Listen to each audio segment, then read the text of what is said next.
ஒரு அடுத்த மதத்தினுடைய ஆலயமாக இருந்தபோது அதை இடிப்பதற்கு அனைத்து தரப்பினரும் தேவைப்பட்டார். சுப்பிரமணிய சாமி வந்து ராமருடைய அதுல வந்து ஒரு ஆஃப் மட்டும் பார்த்துட்டு பேசுறார். இடைவேளை வரைக்கும் தான் பார்த்துட்டு பேசுறார். முழு கதையை பார்த்தால் ராமரும் மோடியை போல மனைவியை துரத்தியவர் தான், சரிங்களா? என்று சொல்லி அவர் வந்து எடப்பாடி பழனிசாமி தான் பெயர் பெற வேண்டும் என்பதற்காக அவர் 2019 இரண்டாம் முறையாக ஒரு உலக முதலீட்டாளர் மாநாட்டு நடத்தினார். அதுல வந்து நிறைவில் அவரே சொல்லிக்கொண்ட புள்ளி விவரம் என்னன்னு பார்த்தீங்கன்னா, இந்த பழைய ரெக்கார்ட்ஸ் எல்லாம் பார்த்து இது மூலமா ஏதாவது கம்பெனிஸ் வந்திருக்கா அப்படின்னு எடுத்து பார்க்கும்போது அது எதுவுமே இல்லை. அப்ப இதை வந்து ஆட்சிக்கு வந்த பிறகு திராவிட முன்னேற்ற கழகம் இதை பகிரங்கமாக குற்றச்சாட்டிய போது அப்போது எடப்பாடி பழனிசாமி கொடுத்ததே ஒரு ஒப்புதல் வாக்குமூலம் தான். அதே மாதிரி இந்த இப்போது போட்டிருக்கிற இந்த புரிந்துணர்வு ஒப்பந்தங்கள்ல பாத்தீங்கன்னா ஒரு முக்கியமான விஷயமா நான் என்ன பாக்குறேன் அப்படின்னா, இது வந்து பறந்து விரிந்து தமிழகம் தழுவிய அளவில் முதலீடுகள் செய்யப்படுது. பொதுவா பாத்தீங்க அப்படின்னா முன்பெல்லாம் எப்படி இருக்கும் அப்படின்னா,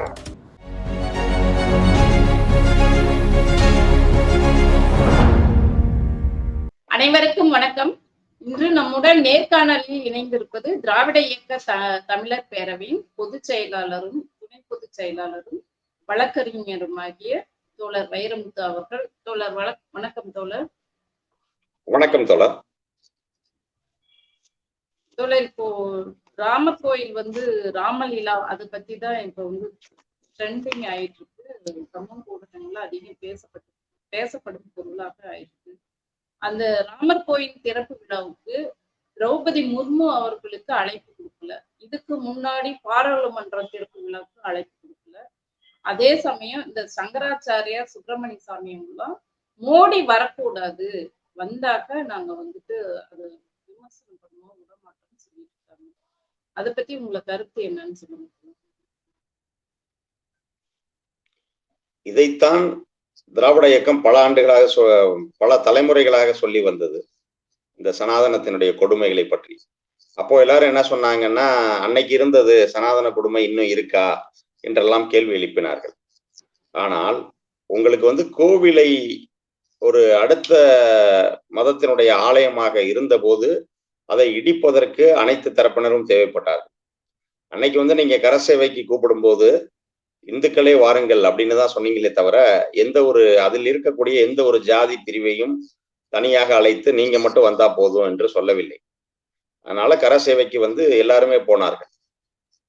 இன்னும் சொல்ல போனால் கரசேவையில் அதிகமாக ஈடுபட்டது வந்து இதர பிற்படுத்தப்பட்ட மற்றும் ஒடுக்கப்பட்ட மக்கள் தானே தவிர உயர் ஜாதியினர் அல்ல.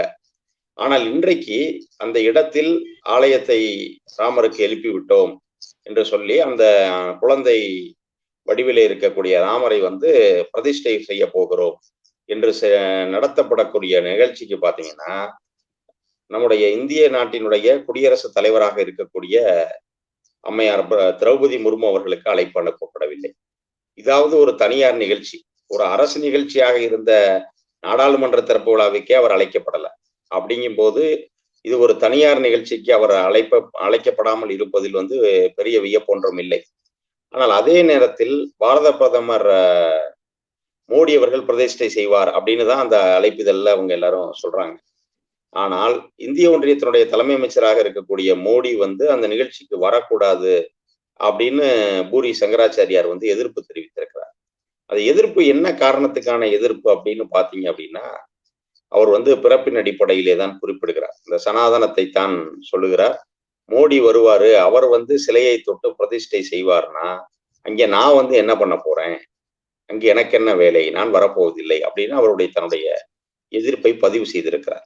அப்போ இதுல இருந்து என்ன தெரியுது அப்படின்னா, அவர்களுக்கு வந்து அவர்களுடைய அந்த சனாதனம் தான் முக்கியம், பார்ப்பனியம் தான் முக்கியம், அதனால அவங்கள் தான் அந்த வேலையை செய்வோம். நீங்க இதர என்னதான் வந்து மோடி வந்து இன்றைக்கு அந்த ஆலயத்தை அமைப்பதற்கு காரணமாக இருந்தார், அந்த தீர்ப்பை பெற்றுத் தருவதற்கு காரணமாக இருந்தாலும் கூட மோடியை வந்து அவர்கள் முன்னிறுத்துவதை எதிர்க்கிறார்கள். அப்போ தான் உங்க லெவலோட நீங்க நின்றுக்கணும், உங்க எல்லையோட நீங்கள் நின்று கொள்ள வேண்டும் அப்படிங்கிறது தான் வந்து அவர்கள் அப்படி செயல்படுவதைத்தான் காட்டுகிறது. அதனால்தான் ஒரு பழங்குடியினராக இருக்கக்கூடிய குடியரசுத் தலைவர் அழைக்கப்படல, இதர பிற்படுத்தப்பட்டோர் பிரிவிலே இருக்கக்கூடிய பிரதமரை வந்து அவர் தொட்டு பிரதிஷ்டை செய்யக்கூடாது என்று எதிர்ப்பு தெரிவிக்கிறார். இன்னொன்று வந்து சுப்பிரமணிய சாமி அவர்கள் சொன்ன விஷயம் என்ன அப்படின்னு பார்த்தீங்கன்னா, அவர் வந்து ராமர் வந்து தன்னுடைய மனைவிக்காக பெரிய போராட்டத்தை நடத்தி மனைவியை வந்து மீட்டெடுத்தவரு. பிரதமர் மோடி வந்து தன்னுடைய மனைவியோடு வந்து வாழவில்லை. அவர் வந்து மனைவியை வந்து விரட்டி விட்டார் என்கிற ரீதியிலே பதிவு செய்திருக்கிறார். இதுல நமக்கு ஒரு மாற்று கருத்து என்ன அப்படின்னா, சுப்பிரமணிய சாமி வந்து ராமருடைய அதுல வந்து ஒரு ஆஃப் மட்டும் பார்த்துட்டு பேசுறார். இடைவேளை வரைக்கும் தான் பார்த்துட்டு பேசுறார். முழு கதையை பார்த்தால் ராமரும் மோடியைப் போல மனைவியை துரத்தியவர் தான். சரிங்களா? மீண்டும் இதுக்கு போனதுக்கு அப்புறம் வந்து அந்த வகையிலே பார்ப்பதானால் ராமருடைய சிலையை பிரதிஷ்டை செய்வதற்கு மோடிக்கு தான் தகுதி இருக்கிறதா நான் நினைக்கிறேன். ஏன்னா வந்து அவரும் அப்படித்தான். மனைவியை வந்து தன்னுடைய சுயநலத்திற்காக மனைவியை வந்து தான் குற்றமற்றவன், தான் வந்து ரொம்ப நல்லவன் என்று காட்டுவதற்காக தன்னுடைய மனைவியை நாட்டை விட்டு விரட்டியவர் தான் ராமர். அதே போலதான் மோடியும் இருக்கார். அதனால வந்து சுப்பிரமணிய சாமி சொல்லுகிற அந்த கருத்தை வந்து முழுமையாக நம்மால் ஏற்றுக்கொள்ள முடியாது. இருந்தாலும் இந்த நிகழ்ச்சிகள் எல்லாம் எதை காட்டுகிறது அப்படின்னா, அப்போ எந்த அளவுக்கு இன்னும் அந்த சனாதனம் புரையோடி போயிருக்கிறது.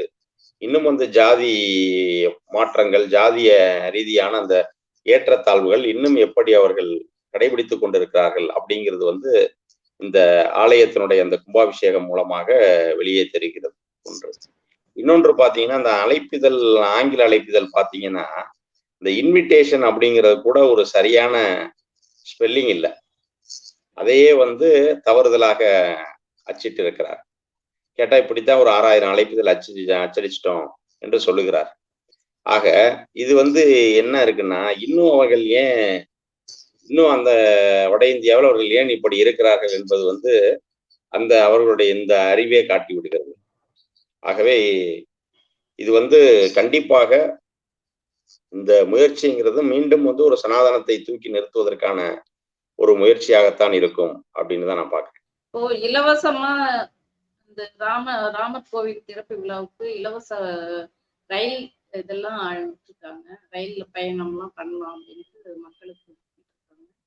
இதனால மக்களுக்கு என்ன பயன் வரப்போகுது? இது தேர்தல் எந்த அளவுக்கு தேர்தல் கை இல்ல மத்திய பிரதேச இப்ப நடந்து முடிந்த 4 மாநில தேர்தல்களிலேயே மத்திய பிரதேசத்துல அமித்ஷா வந்து மிக முக்கியமாக இதைத்தான் தன்னுடைய பரப்புரையில குறிப்பிட்டார்.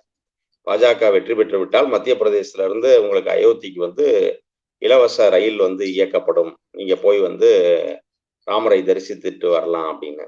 அப்போ இதுல இருந்து அவங்களுக்கு வந்து சொல்லிக்கிற மாதிரி திட்டங்கள் எதுவும் இல்லை. இப்போ நீங்க வளர்ச்சி திட்டங்கள் இருந்தா அந்த வளர்ச்சி திட்டங்களை முன்னிறுத்தலாம். நாங்கள் இந்த சாதனைகள் எல்லாம் செய்திருக்கிறோம் அப்படின்னு சொல்லி அதை முன்னிறுத்தி தேர்தலை சந்திக்கலாம். இவர்களுக்கு அதை சொல்லுவதற்கு சாதனைகள் இல்லை. இந்த நாட்டு மக்களுக்கு இவர்களால் வேதனை தான் மிஞ்சி இருக்கிறது. அப்போ அவங்க சொல்றதுக்கு வேற இல்லாததுனால இவர்கள் வந்து இந்த மதத்தை காட்டி, கடவுளை காட்டி தாங்கள் வாக்குகளை பெற்று விடலாம் அப்படின்னு நினைக்கிறாங்க. இன்று வந்து உலக முதலீட்டாளர்கள் மாநாடு நடந்துட்டு இருக்கு.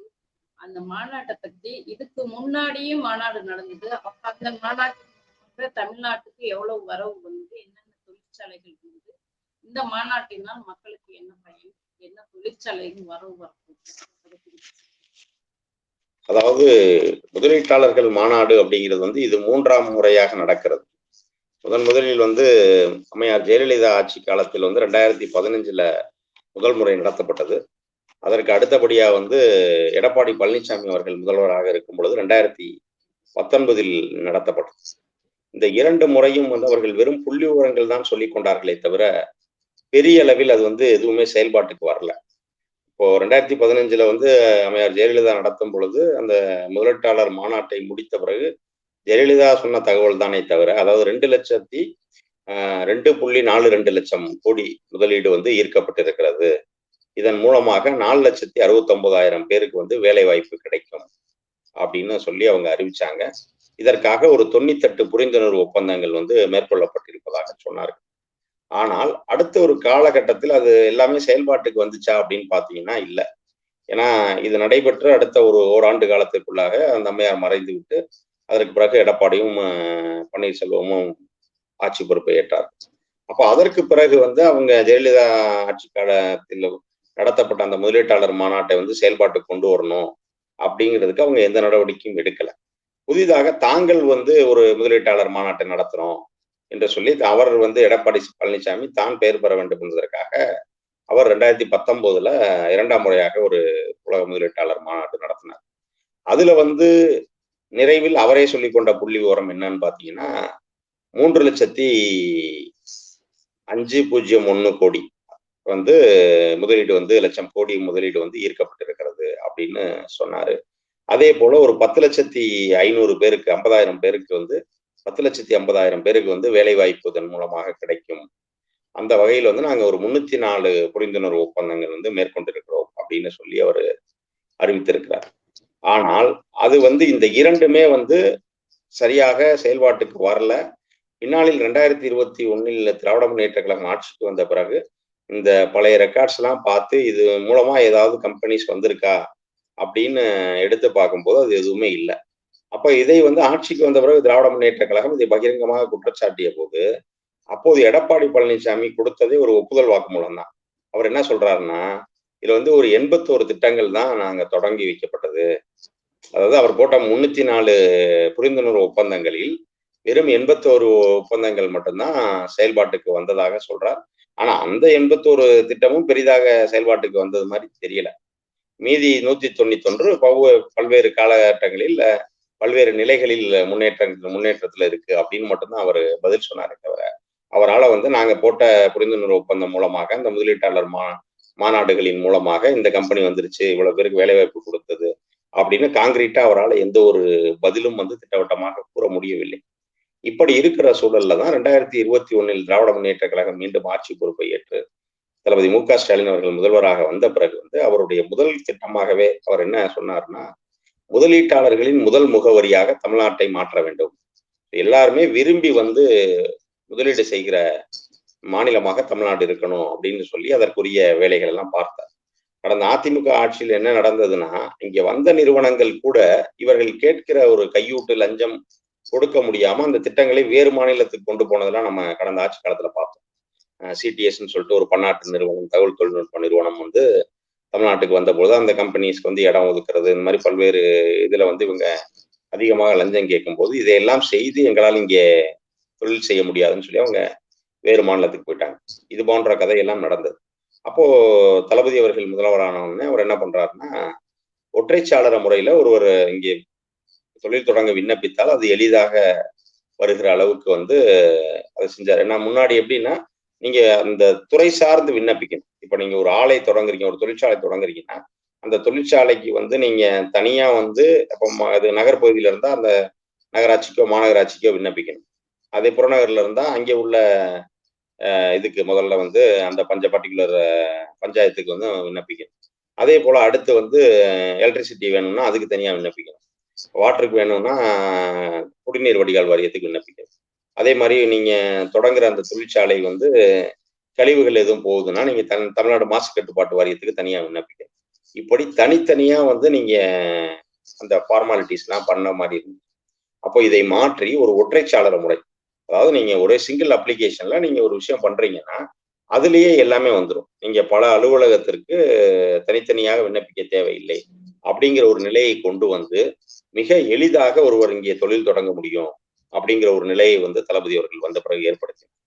அது மட்டும் இல்லாம அவர் என்ன பண்ணாருன்னா, ஆட்சி பொறுப்பு ஏற்ற உடனேயே அவர் ஒரு லட்சிய இலக்கு ஒண்ணு அறிவிச்சார். என்னன்னா 2030க்குள்ளாக 1 ட்ரில்லியன் அமெரிக்க டாலர் மதிப்புக்கு நிகராக தமிழ்நாட்டினுடைய பொருளாதாரத்தை உயர்த்தணும் அப்படின்ற ஒரு குறிக்கோளை அவர் வந்து இலக்காக நிர்ணயித்தார். அந்த இலக்கை தொடர்ந்துகிற வகையில் தன்னுடைய பணிகளை மேற்கொண்டார். அதே போல வந்து பாத்தீங்கன்னா, அவர் ஆட்சி பொறுப்புக்கு வந்த உடனேயே வந்து ஐக்கிய அரபு நாடுகளுக்கு பயணம் மேற்கொண்டார். அதே போல சிங்கப்பூர், ஜப்பான் போன்ற நாடுகளுக்கெல்லாம் பயணம் மேற்கொண்டு அங்கே நடந்த தொழிலதிபர்கள் மாநாட்டில், முதலீட்டாளர்கள் மாநாட்டில் வந்து பங்கேற்று அவர்களோட பேசி தமிழ்நாட்டை வந்து அங்க, அதாவது என்ன சொல்லுவாங்கன்னா ஆங்கிலத்துல வந்து பிச்சிங் அப்படின்னு சொல்லுவாங்க, நம்மை பற்றி அங்கே போய் நம்ம வந்து சொல்லணும். ஒரு லைக் ஒரு மார்க்கெட்டிங் மாதிரி தான். நம்ம ப்ராடக்ட் ஒருத்தர் விற்க போறாருன்னா அங்க போற இடங்கள்ல போய் பேசுற மாதிரி, தமிழ்நாட்டில் தொழில் தொடங்குனால் உங்களுக்கு என்ன மாதிரியான வளர்ச்சி இருக்கும், எப்படி இது உங்களுக்கு சிறப்பாக அமையுங்கிறத நம்ம அதை வந்து எடுத்து சொல்லி அவங்கள வந்து தமிழ்நாட்டை நோக்கி வந்து ஈர்க்கணும். அப்படியான பணிகளை வந்து அவர் செய்ய தொடங்கினார். அப்போதே வந்து 2024 ஜனவரி 7, 8 2 நாட்களில் வந்து உலக முதலீட்டாளர் மாநாட்டை தமிழ்நாட்டில் நடத்துவது என்று முடிவெடுத்து அறிவிக்கப்பட்டது. அதைத் தொடர்ந்து இன்றைய தினம் வந்து அந்த மாநாடு வந்து சிறப்பாக தொடங்கி இருக்கிறது. இன்றைக்கு காலையிலே கூட அந்த மாநாட்டை தொடங்கி வைத்து உரையாற்றிய நம்முடைய முதல்வர் அவர்கள் வந்து பெருமிதத்தோடு அந்த செய்திகளை எல்லாம் பதிவு செய்திருக்கிறார். அதாவது பாத்தீங்கன்னா, இந்த மாநாட்டினுடைய இறுதியில் வந்து 5 லட்சம் கோடி வந்து முதலீடுகள் ஈர்க்கப்படும் என்பதை போல வந்து அதற்கான திட்டமிடுதல் இருக்கு. இன்றைக்கே வந்து நிறைய நிறுவனங்களோடு புரிந்துணர்வு ஒப்பந்தங்கள்லாம் கையெழுத்தாயிருக்கு. இதுல வந்து எதற்காக இந்த இது அப்படிங்கிறதுலாம் ரொம்ப என்னென்ன நிறுவனங்களோட ஆயிருக்கு. அதாவது இன்றைக்கு கையெழுத்திட்டு இருக்கிற நிறுவனங்கள் பாத்தீங்கன்னா, இந்த நிகழ்வு தொடங்கிய உடனே வந்து ஃபர்ஸ்ட் சோலார் அப்படின்னு ஒரு அமெரிக்க நிறுவனம். ஸோ அவங்க வந்து பாத்தீங்க அப்படின்னா வந்து காஞ்சிபுரத்துல வந்து ஒரு பெரிய லெவல்ல சூரிய மின்சக்தி திட்டம் ஒன்று வந்து பண்றாங்க. 5600 கோடி ரூபாய் முதலீடு. அதன் மூலமாக ஒரு 1100 பேருக்கு வந்து வேலை வாய்ப்பு கிடைக்கும்.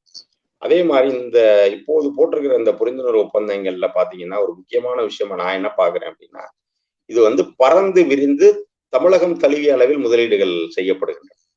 பொதுவா பாத்தீங்க அப்படின்னா முன்பெல்லாம் எப்படி இருக்கும் அப்படின்னா, சென்னையை சுற்றி மட்டும்தான் இருக்கும். இப்ப பெரும் பெரும் நிறுவனங்கள் முதலீடு எல்லாம் பாத்தீங்கன்னா, இப்போ குறிப்பா வந்து ஓஎம்ஆர் ரோடுன்னு சொல்லுவாங்க, பழைய மகாபலிபுரம் ரோடு, அதே போல ராஜீவ்காந்தி ரோடு அப்படின்றது. இந்த ரோடுல பாத்தீங்கன்னா தகவல் தொழில்நுட்ப நிறுவனங்கள்லாம் இருக்கும். அதே போல ஸ்ரீபெரும்புதூர் ரோட்ல பாத்தீங்கன்னா அந்த மோட்டார் வாகன தொழிற்சாலைகள் ஃபுல்லா இருக்கும். இப்படி சென்னையை சுற்றி மட்டும்தான் பெரிய தொழில் நிறுவனங்கள் வரும், முதலீடுகள் வரும். ஆனால் இப்போது பாத்தீங்கன்னா எல்லா ஊர்லயுமே வர்ற அளவுக்கு செட் பண்ணியிருக்காங்க. அதே போல JSW ரினியூவபிள் அப்படின்னு சொல்லிட்டு மாற்று எரிசக்தி நிறுவனம் ஒண்ணு. அந்த நிறுவனம் வந்து 12,000 கோடி முதலீட்டில் வந்து தூத்துக்குடியில ஒரு தொழில் வந்து முதலீடு செய்து அதில் மூலமாக தூத்துக்குடி திருநெல்வேலியை சேர்ந்த ஒரு 6600 பேருக்கு வந்து வேலை வாய்ப்பு கிடைப்பதற்கான வாய்ப்புகள் இருக்கு. அதே போல டாடா எலக்ட்ரானிக்ஸ் அவங்க வந்து 12,082 கோடி ரூபாய் முதலீடு பண்றாங்க. 40,500 பேருக்கு வந்து வேலை வாய்ப்பு கிடைக்குது. இவங்க பாத்தீங்கன்னா கிருஷ்ணகிரியில நான் முன்னர் சொன்னதை போல எல்லா பகுதிகளுக்கும் எல்லா மாவட்டங்களுக்கும் இது வந்து போகுது. இப்போ இந்த முறை கிருஷ்ணகிரியில அவங்க வந்து முதலீடு பண்றாங்க. அதே போல பாத்தீங்க அப்படின்னா டிவிஎஸ் குரூப்ஸ் அவங்க வந்து தமிழ்நாட்டை சேர்ந்த நிறுவனம் தான், ஏற்கனவே தமிழ்நாட்டில் நிறைய இடங்கள்ல இருக்கு. அவங்க வந்து கூடுதல் முதலீடாக ஒரு 5000 கோடிக்கு வந்து ஒரு புதிய தொழிலை தொடங்குகிறார்கள். இதுல வந்து ஒரு 500 பேர் இதன் மூலமாக வேலை வாய்ப்பை பெறுகிறார்கள். அதே போல மிட்சுபி அப்படின்னு ஒரு ஜப்பான் நிறுவனம். அந்த மிட்சுபி பாத்தீங்கன்னா 200 கோடி ரூபாய் முதலீட்டில் திருவள்ளூர் மாவட்டத்துல அந்த தொழிலை தொடங்குகிறார்கள். அதில் வந்து 50 பேர் வந்து அதன் மூலமாக நேரடியாக வேலை வாய்ப்பை பெறுகிறார்கள். அடுத்து பாத்தீங்கன்னா ஹுண்டாய் கார் நிறுவனம் ஏற்கனவே தலைவர் கலைஞர் ஆட்சி காலத்திலே தமிழ்நாட்டுக்கு வந்து விட்டது. அவங்க வந்து இப்போ இந்த முதலீட்டாளர் மாநாட்டின் மூலமாக கூடுதலா ஒரு 6180 கோடி ரூபாய் வந்து முதலீடு செய்வதாக ஒப்பந்தம் கையெழுத்திட்டு இருக்கிறார்கள். இந்த நிறுவனம் வந்து காஞ்சிபுரத்திலே அமைகிறது. அதே போல பாத்தீங்க அப்படின்னா வின்சாட் அப்படிங்கிற ஒரு நிறுவனம். இந்த வின்சாட் வந்து மிக முக்கியமான ஒரு இதா தளபதி வந்து தனியாவே அதை குறிப்பிட்டே சொல்லியிருந்தார். இது வந்து தென் தமிழ்நாட்டில் வந்து தொழில்துறையினுடைய ஒரு மிக முக்கிய பாய்ச்சல் அப்படின்னு குறிப்பிட்டார். ஏன் அப்படின்னா இது வந்து ஒரு மின் வாகனம், அதாவது வெஹிக்கிள்னு சொல்றாங்க இல்லையா, எலக்ட்ரானிக் வெஹிக்கிள். ஸோ அதுல வந்து கார் தயாரிக்கக்கூடிய ஒரு நிறுவனம் இது தூத்துக்குடியில அமையுது. இது வந்து 16,000 கோடி முதலீட்டில் 3500 பேருக்கு வேலை வாய்ப்பு கொடுப்பதை போல அமைகிறது. இந்த திட்டம் தொடங்கப்பட்டால் தென் தமிழ்நாட்டினுடைய வளர்ச்சியில வந்து இது ஒரு மிக முக்கிய பங்காக இருக்கும் அப்படிங்கிறது தளபதி அவர்கள் ரொம்ப பெருமிதத்தோடு குறிப்பிட்டிருக்கிறார். அதே போல வந்து கோத்ரேஜ் கன்சியூமர் ப்ராடக்ட்ஸ் எல்லாமே இப்போ ஃப்ரிட்ஜ் இதெல்லாம் பண்றாங்க இல்லையா, ஸோ அந்த கோத்ரேஜ் வந்து பாத்தீங்கன்னா 515 கோடி ரூபாயில வந்து செங்கல்பட்டிலே புதிதாக ஒரு தொழிலை தொடங்குகிறார்கள். அதே போல வந்து பெகட்டான் அப்படிங்கிற நிறுவனம் வந்து 1000 கோடி ரூபாய் முதலீட்டில் 8000 பேர் வேலைவாய்ப்பு ஒரு அளிக்கிற வகையில் வந்து செங்கல்பட்டில் தொடங்கப்படுது. அதே போல குவால்காம் அப்படின்ற ஒரு கம்பெனி, அது வந்து 177 கோடி ரூபாய் முதலீட்டில் 1600 பேருக்கு வேலைவாய்ப்பு தருகிற அளவில் அமைகிறது. இது போக வந்து இது வந்து இன்றைய முதல் நாளில் அதுவும் காலையில வந்த நிலவரங்கள் தான். இதை தொடர்ந்து இந்த 2 நாளும் தொடர்ச்சியாக நடக்கும் பொழுது இன்னும் நிறைய நிறுவனங்கள் வந்து இப்போ ஓலா, அதே போல வந்து செம்கார்ப் அப்படிங்கிற ஒரு company, BMW car company, Isuzu. So இது போல இன்னும் பல பன்னாட்டு நிறுவனங்கள் வந்து தங்களுடைய புரிந்துணர்வு ஒப்பந்தங்களை வந்து கையெழுத்திட இருக்கிறது. கிட்டத்தட்ட இதுல பாத்தீங்கன்னா ஒரு 35 நாடுகளைச் சேர்ந்த முன்னணி நிறுவனங்கள்லாம் இதுக்கு வந்திருக்கு. இந்த நிகழ்ச்சிக்கு நம்ம தமிழ்நாடு அரசு ஏற்பாடு செய்திருக்கிற இந்த மாநாட்டுக்கு அபிஷியலா வந்து பார்ட்னர்ஸ் ஆகவே வந்து ஒரு 9 நாடுகள் இணைந்திருக்கு. அதாவது இந்த ஜிம் மூலமா, அதாவது குளோபல் இன்வெஸ்டர் மீட் அப்படின்ற இந்த நிகழ்ச்சி நாங்களும் உங்களோட சேர்ந்து பண்றோம். எங்கள் நாட்டில், அதாவது அந்த நாட்டிலையும் இதை வந்து அவங்க ப்ரொமோட் பண்ணி அங்கே உள்ள தொழிலதிபர்களை இங்கே வர வைத்திருக்காங்க. அது என்ன 9 நாடுன்னு பாத்தீங்கன்னா, America, England, Singapore, Japan, Denmark, தென்கொரியா, பிரான்ஸ், ஆஸ்திரேலியா, ஜெர்மனி. இந்த 9 நாடுகள் வந்து நேரடியாகவே நம்மோடு இந்த இதில் வந்து இணைந்து இருக்கிறார் இந்த ஜிம்ல வந்து. அதே போல பாத்தீங்கன்னா மேற்கு ஆஸ்திரேலியா, தைவான் போன்ற நாடுகளினுடைய நிறுவனங்கள், அதாவது இப்ப நம்ம வந்து இங்க சிஐஏன்னு சொல்லுவோம், இந்திய தொழில் கூட்டமைப்பு. அதே மாதிரி அங்கே சில பொருளாதார நிறுவனங்கள், தொழிலதிபர்களுடைய கூட்டமைப்புகள், அவங்க வந்து இந்த 2 நாடுகளை சேர்ந்தவர்கள் வந்து நம்மோடு இணைந்து இந்த முதலீட்டாளர் மாநாட்டில் நேரடியாகவே நம்மோடு கரம் கோர்த்திருக்கிறார். இப்படிதான் இந்த நிகழ்வு வந்து திட்டமிடப்பட்டிருக்கிறது. இதுல வந்து 2 விதமாக நாங்கள் அணுகுவோம்னு முதல்வர் சொல்லியிருக்கிறார். என்ன அப்படின்னா, என்ன மாதிரியான முதலீடுகள் நம்ம ஈர்க்க போறோம் அப்படின்னா, ஏதோ சாதாரண நிறுவனம், அதாவது எப்படின்னா நம்ம கன்வென்ஷனல்னு சொல்லுவாங்க, எல்லா ஊர்லயும் ஏற்கனவே இருக்கிற மாதிரியான நிறுவனங்கள் வந்து மீண்டும் வருவதனால் ஒன்றும் பெரிய பயன் இருக்க போறது இல்லை. அப்போ என்ன மாதிரியான அடிப்படையில் நம்ம வந்து முதலீடுகளை ஈர்க்க போறோம்னா, ஒன்று வந்து உயர்ந்த தொழில்நுட்பங்களை சார்ந்த முதலீடு, அதாவது இன்னைக்கு இருக்கக்கூடிய ஒரு அப் டு தி மார்க்ல இருக்கக்கூடிய ரீசன்ட் டெக்னாலஜிஸ். அப்ப அதை நோக்கி நம்ம வந்து அந்த மாதிரி நிறுவனங்களை கொண்டு வர்றோம். அடுத்து பாத்தீங்க அப்படின்னா வந்து அதிகமாக வேலை வாய்ப்பு தருகிறவர். இப்போ ஒரு நிறுவனம் வந்தால் இந்த நிறுவனத்துல இவ்வளவு கிடைக்கும் அப்படிங்கிற மாதிரியான நிறுவனங்கள், அதிகமாக வேலை வாய்ப்பு கிடைக்கிற மாதிரி நிறுவனம். ஸோ இப்படி 2 வகையில வந்து நம்ம இங்க வர்றவங்களையே அவங்க வந்து ஜஸ்டிஃபை பண்ணி அதுல ஃபில்டர் பண்ணி அவங்களோட தான் நம்ம வந்து எம்ஓஇ போட்டு அவங்களுடைய முதலீடுகளை இங்கே கொண்டு வர போகிறோம். அதே போல பாத்தீங்கன்னா, ஏற்கனவே இந்த திராவிட மாடல் அரசு அமைந்த இந்த கடந்த 2.5 ஆண்டுகளிலேயே கிட்டத்தட்ட ஒரு 200 நிறுவனங்களோடு புரிந்துணர்வு ஒப்பந்தம் மேற்கொள்ளப்பட்டு தொழில் நடவடிக்கைகள் ஆரம்பிக்கப்பட்டிருக்கு. அப்படிங்கும் போது இந்த நிகழ்வு முடிந்தால் இது வந்து இன்னும் நம்முடைய பொருளாதாரத்தை, தமிழ்நாட்டினுடைய பொருளாதாரத்தை அடுத்த கட்டத்துக்கு எடுத்து செல்லும். ஏற்கனவே வந்து ஒட்டுமொத்த இந்திய ஒன்றியத்தில் தமிழ்நாடு வந்து தொழில் வளர்ச்சியில் 2வது இடத்துல இருக்கிறது. ஆக இந்த மாநாட்டுக்கு பிறகு வந்து இந்த திட்டங்கள் எல்லாம் ஒன்றின் பின் ஒன்றாக செயல்படுத்தப்படுகிற நிலையில் வந்து தமிழ்நாடு வந்து இந்தியாவினுடைய தொழில் வளர்ச்சியில முதல் மாநிலமாக மாறக்கூடிய ஒரு நிலை வந்து கண்டிப்பாக வரும். ஏன்னா இப்ப நம்ம குறிவைத்திருக்கக்கூடிய அந்த $1 trillion எக்கானமி அப்படின்றது வந்து இந்தியாவில் இதுவரை எந்த மாநிலமும் அடைந்திராத ஒரு வளர்ச்சி. அப்போ அதை நோக்கித்தான் வந்து தளபதி செயல்பட்டு கொண்டிருக்கிறார். அப்போ அதை நாம் நிறைவேற்றுகிற நிலையில் வந்து நாம் தான் வந்து இந்தியாவினுடைய முதல் மாநிலமாக இருக்கும். அம்பானி கூட கலந்துக்க முடியலன்ட்டு வருத்தம் தெரிவிச்சு வீடியோ பதிவு போட்டு. ஆமா, அவர் அதே மாதிரி வந்து இது வந்து பாத்தீங்கன்னா இந்த நிகழ்வோடு ஒரு அங்கமாக நிறைய தொழிலதிபர்கள் வந்து இந்த நிகழ்ச்சியை பற்றி பேசுகிற மாதிரி பேசி வெளியிட்டு இருந்தாங்க. டைட்டன்ஸ் ஆஃப் தமிழ்நாடுன்னு சொல்லி டிவிஎஸ் குழுமத்தினுடைய வேணு சீனிவாசன், அதே போல இவர் இந்தியாவில் முக்கிய தொழிலதிபர்களாக இருக்கக்கூடிய அம்பானி போன்றவர்கள் எல்லாம் வந்து இந்த நிகழ்ச்சிக்கு வாழ்த்து தெரிவித்திருக்கிறார்கள். அதே போல ஒன்றிய அரசனுடைய தொழில்துறை அமைச்சர் பியூஷ் கோயல் வந்து நேரடியாகவே வந்து இந்த நிகழ்ச்சியை தொடங்கி வைத்திருக்கிறார். அதனால வந்து இது ஒட்டுமொத்த இந்திய ஒன்றியத்தில் தமிழ்நாடு வந்து ஒரு முன்மாதிரி மாநிலமாக, ஒரு முன்னோடி மாநிலமாக, அது எப்படி வந்து நம்ம வந்து ஒரு பன்னாட்டு நிறுவனங்களை நம் மாநிலத்துக்கு நோக்கி ஈர்ப்பது அப்படிங்கிறதுல வந்து இன்னைக்கு தமிழ்நாடு வந்து ஒரு மிகச்சிறந்த ஒரு உதாரணத்தை ஏற்படுத்தி. தமிழ்நாட்டுல மட்டும்தான் இந்த மாதிரி மாநாடுகள் நடக்குங்களா? மத்த மாநிலத்தில் பெரிதாக வந்து நீங்க தமிழ்நாட்டுக்கு வெளியே பன்னாட்டு நிறுவனங்களுடைய முதலீடு அப்படின்னு பாத்தீங்கன்னா ரொம்ப குறைவு தான். அதாவது தென் மாநிலங்களில் ஓரளவுக்கு இருக்கிறது. அதுவுமே பாத்தீங்கன்னா மற்ற மாநிலங்களில் ஒன்லி தகவல் தொழில்நுட்ப நிறுவனங்கள் தான் பெருசா இருக்கு. தகவல் தொழில்நுட்ப நிறுவனங்கள் அப்படின்னு பாத்தீங்கன்னா ஐடி செக்டர்ஸ்னு பாத்தீங்கன்னா ஆந்திரா, கர்நாடகா, தமிழ்நாடு இந்த 3 இடங்கள்ல தான் அதிகமாக இருக்குது. அதே போல பார்த்தீங்கன்னா, உற்பத்தி தொழிற்சாலைகள் தான் வடக்கு அதிகமா இருக்கும். அதுக்கு வந்து இப்ப ஸ்டீல் பிளான்ட் இதெல்லாமே. பட் அதெல்லாம் பார்த்தீங்கன்னா, நம்முடைய இந்தியாவை சேர்ந்தவர்களா தான் இருப்பார்களே தவிர, அங்கே வந்து அயல் நாடுகளின் முதலீடு அப்படிங்கிறது வந்து ரொம்ப கம்மி தான். அவ்வளவு அதிகமா இல்ல. அதே போல அதை வந்து இன்னும் வந்து கூட்டணும் என்ற நோக்கில், இது போல முதலீட்டாளர்கள் மாநாடு நடத்துவது வந்து அவ்வளவா பெருசா பண்ணல.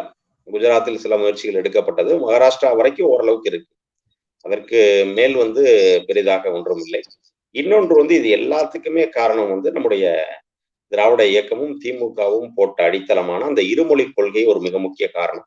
இப்ப நீங்க ஏன் வந்து உங்களுக்கு வெளிநாட்டுகளின் முதலீடு வந்து வட இந்தியாவில் ஈர்க்கப்படல அப்படின்னா, அவர்களுக்கு இந்தியை தவிர வேற எந்த மொழியும் தெரியாது. அப்போ அவர்கள் இணைப்பு மொழியாக எதை வைத்துக்கொண்டு உலக நாடுகளிடம் உரையாட முடியும்? அப்போ வாய்ப்பே இல்ல. இப்ப இன்னைக்கு வந்து என்ட்ட வந்து தொழில் வாய்ப்பு ஒருத்தர் குடுக்குறாருன்னா, அவங்க என்ட்ட பேசணும். அவங்களுடைய ரிக்வயர்மென்ட் என்னன்னு தெரிஞ்சுக்கிட்டு நான் அத சர்வீஸ் புரொவைட் பண்ணணும். அப்ப இத நான் செய்வதற்கு எங்கள் இருவருக்குமான ஒரு இணைப்பு மொழி தேவை. அப்போ தேவைப்படுது. தமிழ்நாட்டில் அதே போல ஓரளவுக்கு தென்னிந்தியாவில் அந்த ஆங்கில அறிவை அவர்கள் பெற்றிருக்கிற காரணத்தினால, அவர்களால வந்து உலகோடு உரையாட முடியுது. அதனால அதுவும் ஒரு காரணம். நம்மோட பல்வேறு கருத்துக்களை பகிர்ந்துக்கிட்டீங்க. வாய்ப்புக்கு நன்றி. வணக்கம்.